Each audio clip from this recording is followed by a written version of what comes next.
Here's Ingram. It's good. This time the assist from Rose. Rose has got his 6th assist on the night. Pretty much all of their buckets coming from inside the paint now. Okay, time now for an injury report.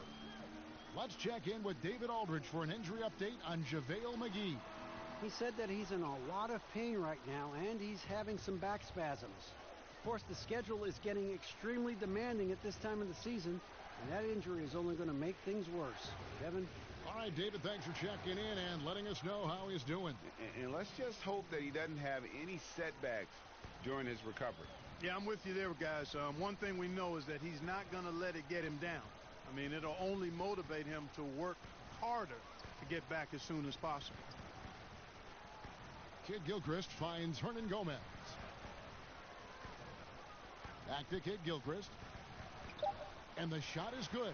And so far going for more of an inside presence here in the second half, getting away from the three-point shot. Outside for Caldwell Pope. Lakers passing it around. Rose. Oh, and the jam by Rose. Boy, Ball has a nice feel for when his guys are open. He's solid, really solid when it comes to getting his teammates clean looks. Now Lamb. Passes it to Kid Gilchrist. The shot will not fall. And so it's the Los Angeles Lakers with a 10-point lead. Some breathing room heading into the break. Their lead is where it is because they've gotten good shots. A lot of good shots. Back to the action after this word.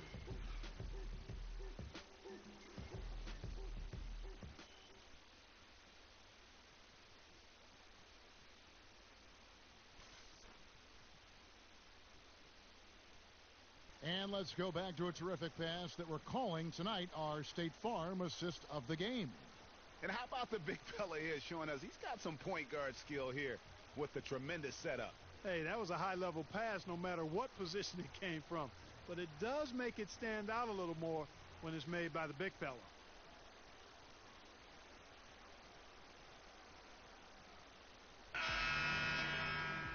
And this is it. Glad to have you along for this 4th and final quarter. Lakers leading by 10. Batum outside at the 3 with Kaminsky at the 4. Jeremy Lamb out there with Tony Parker. And it's Hernan Gomez in at the 5, down low. So that's the lineup for Charlotte.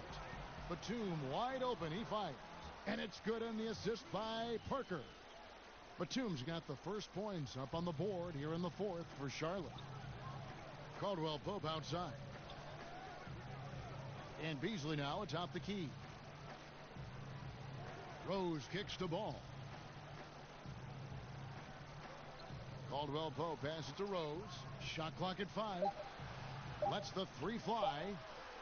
They get it back. Parker with the steal. Now the fast break. Lamb with the ball. Out to Parker. Batum for 3. That's tipped and out of bounds as the Lakers gain possession. And here's what the schedule looks like for the Los Angeles Lakers. On Sunday, they'll take on John Wall and the Washington Wizards. Then on Tuesday, they're off to Brooklyn to face off with the Nets. And with the way they've been able to march right along in this season lately, I think they should be able to keep things going in this next stretch. Just come out with the same energy and discipline, and you should have some wins. Rose finds Beasley. Shoots over Batum, and Beasley gets it to go on the assist by Rose. Rose has got assist number 8 now on the night. Batum against Ingram. Batum with the bounce pass. Ball against Parker.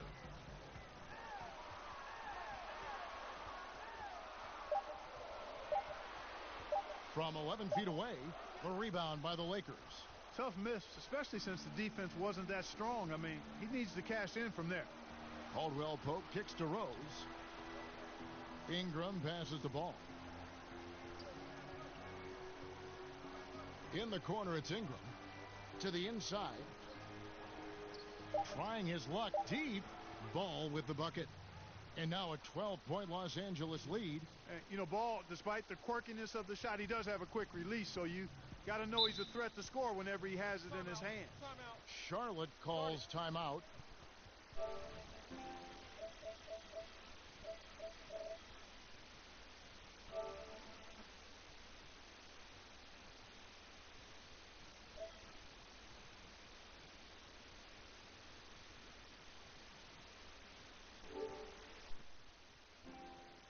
Well, there's a ton to talk about Lonzo Ball, but if you focus just on what he brings to an offense, there's a lot to like. Yeah, I mean, he just sees so much on the floor.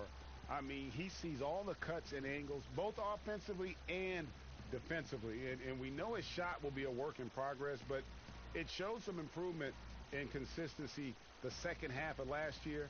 And for all the circus that can surround Ball off the court, you forget that he is already an elite playmaker in the NBA.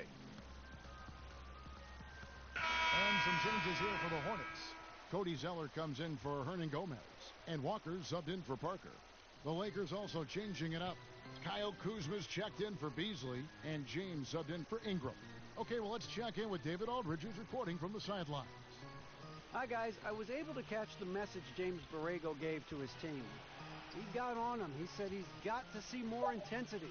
He said we put ourselves in this hole, and we've got to work our way out of it. Show me you've got what it takes, guys. And they've controlled the boards, and that's a big reason why they're controlling the lead. Yeah, they brought the sandpaper edge to their attack, really fighting and scrapping inside. A lot of grit and grind with these guys.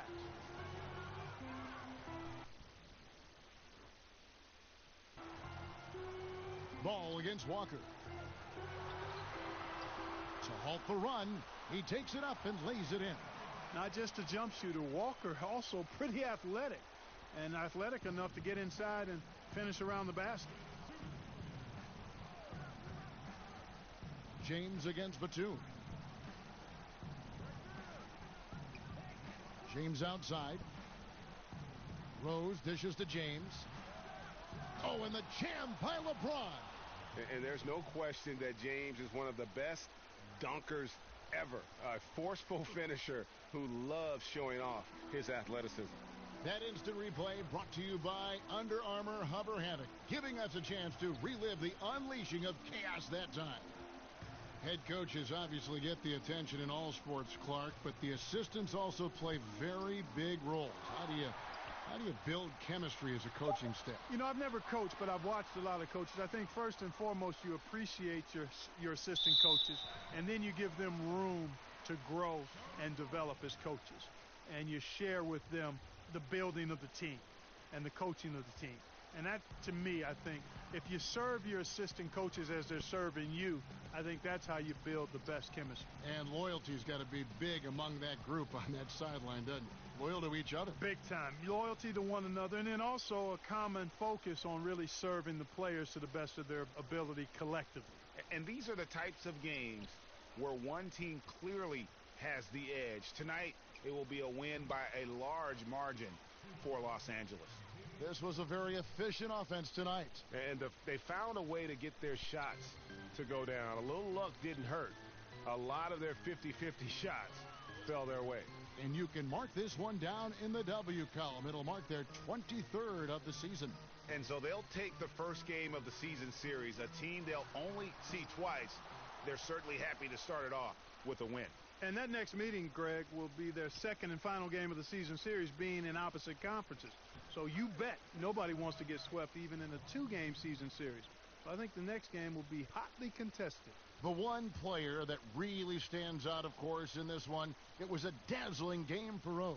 Boy, I thought he did a little bit of everything out there tonight, Kevin. I mean, notching the triple-double in style. He was a difference maker. Walker finds Lamb. The Hornets need to get a shot off here. Rose with the block, and he's able to get it back. So it's Los Angeles winning this one.